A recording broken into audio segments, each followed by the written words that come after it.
எல்லாருக்கும் happy Christmas and happy new year. கிறிஸ்மஸ்னு வந்துட்டாலே ஒரு ஜாலி. அதே போல் கிறிஸ்மஸ்க்கு குடில் வைக்கிறது ஒரு பாரம்பரியம். அதனால எங்கள் வீட்டு கிறிஸ்மஸ் குடியில் உங்களுக்கு விவரிக்க வந்திருக்கேன். வேலையாக ஜோசப்பும் மேரியும் அகஸ்தஸ் சீசர் சொன்ன காரணத்தினால அவர் தாவீதின் ஊரான பெத்லகேமுக்கு அவங்களோட பேரை பதிவு பண்ண வந்த காரணனால ஒரு காவலாளி ஒருத்தர்கிட்ட பேசுகிற மாதிரி வச்சுருக்கேன். மற்றும் அவங்க நாசரேத்துலேருந்து வந்தனால நாசரேத், ஜெருசலேம், பெத்லகேம் என்ற ஒரு 3 குறியீடுகள் வச்சுருக்கேன்.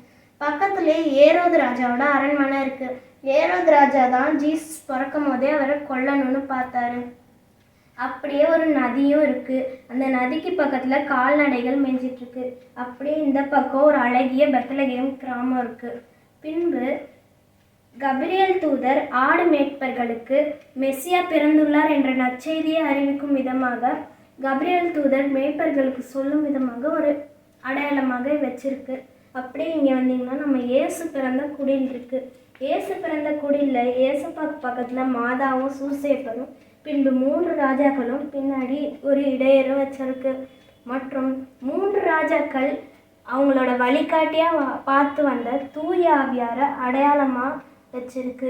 பின்பு ஒரு பெரிய நட்சத்திரமும் வச்சிருக்கு. இதுதான் எங்கள் வீட்டு கிறிஸ்மஸ் குடில். நன்றி, வணக்கம்.